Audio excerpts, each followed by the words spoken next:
Beyond pictures தயாரிப்பில் மரியாராஜா இளஞ்செழியன் இயக்கத்தில் Justin Prabhakar இசையில் ஜி.வி. பிரகாஷ், ஸ்ரீ கௌரி பிரியா, ஜார்ஜ் மெரியன், அபாஸ் நடிக்கும் ஹாப்பிராஜ் உங்கள் அபிமான திரையரங்குகளில் மார்ச் 27 முதல். வணக்கம். ஒரு ஆக்ஷன் த்ரில்லர் படத்தை பார்க்க போகிறோம் அப்படின்னா நம்மளையும் அந்த மூட்லேயே வச்சுருக்கிறதுக்கு ஃபிலிம் இண்டஸ்ட்ரி வந்து ரொம்ப கஷ்டப்பட்டு ட்ரை பண்ணுறாங்க. அதிக எதிர்பார்ப்பு இருக்கிற பெரிய ஸ்டார் காஸ்ட் இருக்கிற முக்கியமான ஒரு படம் ரிலீஸ் ஆகுமா ஆகாதா அப்படின்னு கடைசி நிமிஷம் வரைக்கும் தெரியவே இல்லை. கேடிஎம் வந்துச்சா இல்லையா அப்படிங்கிறதும் கடைசி செகண்ட் வரைக்கும் தெரியல. 5 மணி ஷோவுக்கு 5:15 வரைக்கும் தியேட்டருக்குள்ளே ஆடியன்ஸை விடலை. இதெல்லாம் வழக்கமாக தமிழ் படங்களுக்கு தான் நடக்கும். ஆனால் முதல் முறையாக ஒரு ஹிந்தி படத்துக்கு எனக்கு ஒரு அனுபவம் இப்படி கிடச்சிது. துரந்தர் 2க்கு இந்த அனுபவத்தை நான் கண்டிப்பாக எதிர்பார்க்கவே இல்லை.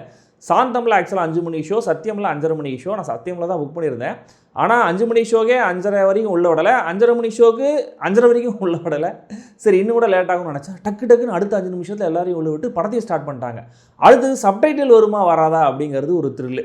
சென்சார் சர்டிஃபிகேட் போட்டு படத்தில் வந்து முதல் டைலாக் ஆரம்பமாகவே 5 நிமிஷம் ஆச்சு. ஆனால் அந்த முதல் டைலாக் வரும்போது சப்டைட்டில்ஸ் வந்து அதை பார்த்து ஆடியன்ஸ் கைத்தட்டினாங்க பாருங்கள். ரன்வீரோட என்ட்ரி கூட அவ்வளோ கைத்தட்டல. ஒரு சில ஆஃப் ஸ்க்ரீன் டைலாக்ஸுக்கு மட்டும் படத்தில் சப்டைட்டில் வரல, ஏன்னு தெரியல. பட் பெருசாக எதுவும் மிஸ் ஆகலை. அண்ட் இந்த பார்ட்டும் லென்த்தி தான், கிட்டத்தட்ட 4 மணி நேரம் ஓடுது. இந்த துரந்தர் தி ரிவெஞ்ச் எப்படி இருந்துச்சு அப்படிங்கிறத தெரிஞ்சுக்கலாம். நீங்கள் சப்ஸ்கிரைப் பண்ணலாம், சப்ஸ்கிரைப் பண்ணுங்கள். வீடியோ எப்படி இருந்துங்கிறத கமெண்ட்டில் சொல்லுங்கள், லைக் பண்ணுங்கள், ஷேர் பண்ணுங்கள். அண்ட் மெம்பர்ஷிப்லையும் ஜாயின் பண்ணலாம்.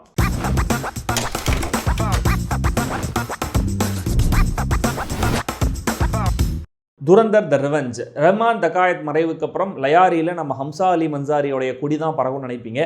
அதான் இல்லை. படத்துடைய ஆரம்பமே ஹம்சா அலி மன்சாரி என்கிற ஜஸ்கிரத் சிங் எதனால் இப்படி ஸ்பையாக வந்தாருங்கிற அந்த முன்கதையோட தான் ஆரம்பமாகுது. தென் கட் பண்ணால் பாகிஸ்தானில் அர்ஷத் பப்பு அவருடைய கேங்கோட லயாரியை கண்ட்ரோல் எடுக்கிறாரு.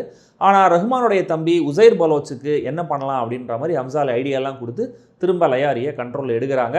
உசைரையும் எலிமினேட் பண்ணிவிட்டு எப்படி ஹம்சா அலி மன்சாரி அந்த கேங்கோடைய தலைவராக மாறினார். ஃபர்ஸ்ட் பார்ட்டில் எந்த கேரக்டருக்கும் வராத சந்தேகம் செகண்ட் பார்ட்டில் வரும்போது என்ன ஆகுது, கடைசியில் நம்ம ஹம்சா அலி மன்சாரி தன்னுடைய மிஷனை சக்ஸஸ்ஃபுல்லாக முடிச்சாரா இல்லையா, இதுதான் இந்த துரந்தர் தி ரிவெஞ்ச். முதலே சொல்லிடுறேன், சீக்வல் ஜிங்ஸை சக்ஸஸ்ஃபுல்லாக பிரேக் பண்ணியிருக்காரு இயக்குனர் ஆதித்யா தர். முதல் பார்ட் மாதிரியே செம்ம மேசிவான ஸ்கேலில் அதை விட பெட்டரான ஒரு எமோஷனல் கோரோட, சென்ட்ரல் கேரக்டருடைய ரைட்டிங்கோட, நிறைய க்ரௌட் ப்ளீஸிங் மொமெண்ட்ஸோட ஆல்மோஸ்ட் 4 மணி நேரம் ரன் டைமை அனாயாசமாக கடத்திடுறாரு. குறைகள்லாம் இருக்குது, ஒவ்வொன்றா சொல்கிறேன். ஆனால் ஒரு சீக்வல், அதுவும் ஃபர்ஸ்ட் பார்ட் ரிலீஸ் ஆன 4 மாதத்தில் ஒழுங்காக ரிலீஸ் ஆகிடுது. சீக்வல் எடுக்கணும் அப்படின்னு எடுக்காமல் ப்ராப்பராக முதல்ல அதுக்கான ஃபுட்டேஜெல்லாம் எடுத்து வச்சுட்டு அதுக்கான வேர்ல்டை கேரக்டர்ஸை பில்ட் பண்ணி இன்ட்ரெஸ்டிங்காகவும் எடுத்திருக்காங்க. அப்படின்னும் போது கண்டிப்பாக இது ஒரு பெரிய அச்சீவ்மெண்ட்டாக தான் நான் பார்க்குறேன். இந்த வாட்டியும் சாப்டராக கதையை பிரித்து சொல்லியிருக்காங்க. ஸோ நானும் ஒவ்வொரு சாப்டரை பற்றியும் சொல்லிகிட்டே வரேன், ப்ளஸ் அண்ட் மைனஸ் என்னென்ன அப்படிங்கிறத. ரன்வீரோடைய ஃப்ளாஷ்பேக்கை சொல்கிற அந்த முதல் சாப்டர்லேயே இன்ஸ்டண்ட்டாக படம் நம்மளை ஹுக் பண்ணுது. அந்த உலகத்துக்குள்ளே டக்குன்னு போயிடுறோம். இதுக்கப்புறம் அடுத்த சாப்டரில் லயாரி கேங் வார் அப்படின்னு ஒன்று காட்டுறாங்க. இது ஆரம்பமாகும் போது மாசாக இருக்குது, ஒரு சில மொமெண்ட்ஸ்லாம் அதில் மாசாக இருக்குது. ஆனால் ஒரு பக்கம் எல்டிஎஃப் சண்டை போடுது, இன்னொரு பக்கம் அர்ஷத் பப்புவோட பலோச் கேங் சண்டை போடுதுன்னு அது ஒன்றுமே புரியவே இல்லை. ரொம்ப கன்வீனியண்ட்டாகவும் இந்த சண்டையை கொண்டு போயிருந்தாங்க. ஆனால் சாப்டர் 3ல் படம் திரும்ப நம்மளை ஃபுல்லாக என்கேஜ் பண்ண ஆரம்பிக்குது. ரன்வீருடைய பிளான், அங்கே நடக்கிற அந்த பொலிட்டிக்கல் விஷயங்கள், அந்த எலெக்ஷன், அதோட ரிசல்ட்டுன்னு ஒரு இன்ட்ரெஸ்டிங்கான ஸ்ட்ரெச் இது. 2-3 மொமெண்ட்ஸ் செம்மையாகவே இருந்தது. பாகிஸ்தான் எதிர்க்கட்சி தலைவர் அப்படின்னு ஒரு கேரக்டர் கொண்டு வருவாங்க, நவாப் ஷஃபீக் அப்படின்னு. அது யாருன்னு நீங்கள் பார்த்தீங்கன்னா உங்களுக்கு உடனே தெரிஞ்சிடும். எப்படி தேடி பிடிச்சாங்கன்னு தெரியல, அட்டகாசமான காஸ்டிங். தென் அப்படியே கொஞ்ச நேரத்திலேயே படா சாப் அப்படின்னு ஒரு கேரக்டர் கொண்டு வந்தாங்க பாருங்கள். கண்டிப்பாக சோஷியல் மீடியாவில் அடுத்துட்டு ஸ்பாய்லர் பண்ணுவாங்க. ஸ்டில் நீங்கள் எதிர்பார்க்காத ஒரு ரியல் லைஃப் கேரக்டரோட என்ட்ரியாக அது இருக்கும். அதை கனெக்ட் பண்ண விதம் செம்மையாக இருந்தது. அண்ட் இந்த சாப்டரோட டைட்டிலில் ஒரு ஸ்பாய்லர் இருக்குது, அதை கொஞ்சம் அவாய்ட் பண்ணியிருக்கலாம். ஏன்னா அந்த ஸ்பாய்லர்னால ஒரு முக்கியமான ட்விஸ்ட் வரதுக்கு முன்னாடியே நம்மளால் கெஸ் பண்ணிட முடியுது. இங்கே திரும்ப வடச்சென்னையில் தனுஷ் மாட்டாராங்கிற மாதிரி அந்த கல்யாண மண்டபத்தில் சீக்வன்ஸ்லாம் வரும்ல, அதே மாதிரி ஒரு நல்லா டென்ஷனை ஹோல்ட் பண்ணியிருந்தாங்க. இன்டர்வல் பாயிண்ட்டும் செம்ம ஐடியா. இன்டர்வலுக்கு அப்புறம் கண்டினியூ ஆகிற சாப்டர் 3ல் ஒரு எமோஷனல் மொமெண்ட்டை நல்லா கொண்டு வந்திருந்தாங்க. அது எதிர்பார்த்தது தான், பட் ஸ்டில் அதை நல்லா பண்ணியிருந்தாங்க. அதுக்கு அடுத்து உடனே இன்னொரு எமோஷனல் மொமெண்ட்டும் இருக்குது. ஆனால் அந்த மொமெண்ட் பெருசாக ஒர்க் ஆகலை, கன்வின்சிங்காகவும் இல்லை. அடுத்த சாப்டர்லேருந்து படம் ஒரு கமர்ஷியல் படமாக ரசிகர்களை கைத்தட்ட வைக்கிற நோக்கத்தோடவே நகர ஆரம்பிக்குது. இந்த சாப்டரில் ஒரு முக்கியமான கேரக்டரோட எண்டிங் செம்ம மாஸ் மொமெண்ட். இதுக்கு அடுத்த சாப்டரில் நிஜத்தில் நடந்த நிறைய இன்சிடென்ட்ஸை ஸ்க்ரீன் பிளேல கனெக்ட் பண்ணியிருந்த விதம் நல்லா ஸ்மார்ட்டாக இருந்தது. அதுவும் தியேட்டரில் அந்த ஒவ்வொரு கனெக்ட்டுக்கும் சரியான ரெஸ்பான்ஸ். ஸோ இயக்குனர் தான் நினச்சதை அச்சீவ் பண்ணிட்டாருன்னு தான் நான் நினைக்கிறேன். ஷாசியா பானு கேரக்டரும் அது ஒரு நல்ல விட்டியான ஒரு ஐடியா. ஆனால் இந்த சாப்டரில் ஒரு டெரரிஸ்ட் கில்லிங் மாண்டேஜ் ஒன்று வரும். அது ரொம்ப லென்த்தியாக எனக்கு ஃபீல் ஆச்சு. ஒரு பாயிண்ட்டுக்கு மேலே சில விஷயங்கள் கொஞ்சம் ரெப்படேட்டிவாகவும் இருந்தது. தென் ஐஎஸ்ஐ மாதிரி ஒரு அரசாங்க அமைப்பு ஒரு பெரிய டான் சொல்கிறத கேட்டு தான் நடக்கிறாங்கன்னு சொல்கிறதும், அந்த ஒரே ஆள் ஒட்டுமொத்த நெட்வொர்க்கையும் கண்ட்ரோல் பண்ணுறாருன்னு சொல்கிறதும் ஒரு ஃபார்-ஃபெட்ச்டான ஐடியாவாக இருந்து சினிமேட்டிக்காக கிராண்டான ஐடியாவாக தெரியலாம். ஆனால் இந்த படத்தில் ஒர்க் ஆகிற மற்ற ஐடியாஸை பார்க்கும்போது இது அவ்வளோ பர்ஃபெக்டாக அந்த கதையில் உட்காரல. கடைசியாக சாப்டர் 6ல் ரிவெஞ்ச் மோடுக்கு போகிறாங்க. ஆனால் இதில் ஹீரோவோட ரிவெஞ்ச் மட்டும் இல்லை, எதிர்பாராத இன்னொரு கேரக்டரோட ரிவெஞ்சும் இருக்குது. அது நல்லா தாட்டாக இருந்தது. பட் அகைன் அந்த நீளமான ஆக்ஷன் சீக்வன்ஸில் பொறுமையை சோதிச்சிடுறாங்க. ஆனால் இந்த சண்டையோட எண்டிங்கில் ஒரு கேரக்டர் சாகும்போது நமக்கு நல்ல கத்தார்சிஸ் கிடைக்கிறது என்னமோ உண்மைதான். இந்த சாப்டரில் அம்சாலிக்கும் அவர் ஒய்ஃபுக்குமான ஒரு எமோஷனல் சீன் ஒன்று வச்சுருந்தாங்க. சுத்தமாக ஒர்க் ஆகலை. ஏன்னா படத்தில் இந்த 2 கேரக்டருக்குமான சீன்ஸ் ரொம்ப ரொம்ப கம்மி. இவங்க பாண்டிங்கே நம்மளுக்கு ப்ராப்பராக க்ரோ ஆகவே இல்லை. என்னடா இவ்வளோ ஃப்ளாட்டாக இருக்கே அப்படின்னு நினைக்கும்போது டோட்டலாக எதிர்பாராத 2 ட்விஸ்ட் வரும். ஃபுல் பைசா வசூல் மொமெண்ட்ஸ் ரெண்டுமே. எங்கேயுமே நீங்கள் இந்த படத்தில் கைத்தட்டினாலுமே கூட அந்த ஃபைனல் ட்விஸ்ட்டில் கண்டிப்பாக கைத்தட்டுவீங்க. ஸோ இந்த படத்துடைய பிரச்சனை என்னென்னா, கிட்டத்தட்ட 2.25 மணி நேரம் ஓடுற செகண்ட் ஹாஃபே ஒரு தனி படம்.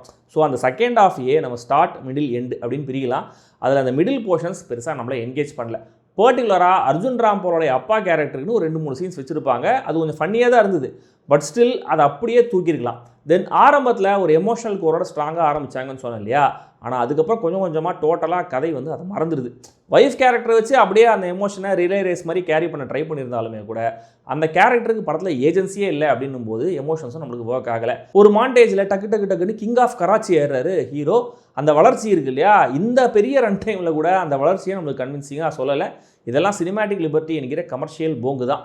இந்த வாட்டியும் சாரா அர்ஜுன் கேரக்டருக்கோ அல்லது பொதுவாக மற்ற பெண் கேரக்டர்ஸுக்கோ எந்த விதமான இம்பார்ட்டன்ஸும் கொடுக்காமே இந்த கதை சொல்லப்பட்டிருக்கு. ஃபர்ஸ்ட் பார்ட்டில் அக்ஷய் கண்ணானா, இந்த பார்ட்டில் முழுக்க ரன்வீர் சிங் தான் தன்னுடைய ஃபுல் ரேஞ்ச் என்னங்கிறத காட்டியிருக்காரு. ஒரு 1 மேன் ஷோ மாதிரி.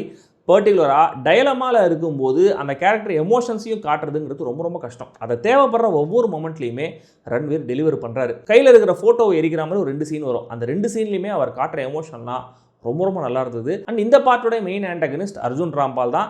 கொஞ்ச நேரம் வரைக்கும் இந்த கேரக்டருடைய தன்மை ஜெனரிக் மோடுக்கு போகலை. பட் படம் கமர்ஷியல் ஆக இவரையும் ஒரு டிபிக்கல் வில்லனாக மாற்றிட்டாங்க.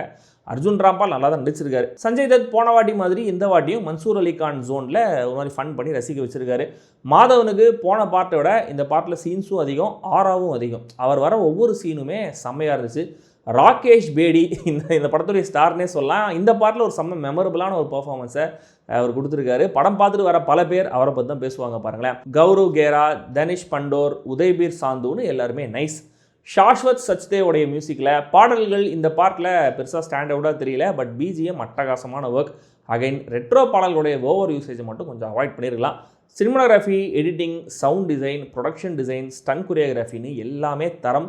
இன்டர்நேஷ்னல் படங்களுக்கே டஃப் கொடுத்துருக்காங்க. கிராஃபிக்ஸ் மட்டும் கொஞ்சம் பெட்டராக இருந்திருக்கலாம். மொத்தத்தில் இந்த துரந்தர் த ரிவெஞ்ச் முதல் பார்ட் அளவுக்கோ இந்த பார்ட்டுடைய முதல் பாதி அளவுக்கோ மொத்தமாக என்கேஜ் பண்ணலனாலுமே கூட ஃபேர்லி என்டர்டெய்னிங்கான ஒரு படம். விருப்பம் இருக்கிறவங்க கண்டிப்பாக தியேட்டரில் மட்டுமே பாருங்கள்.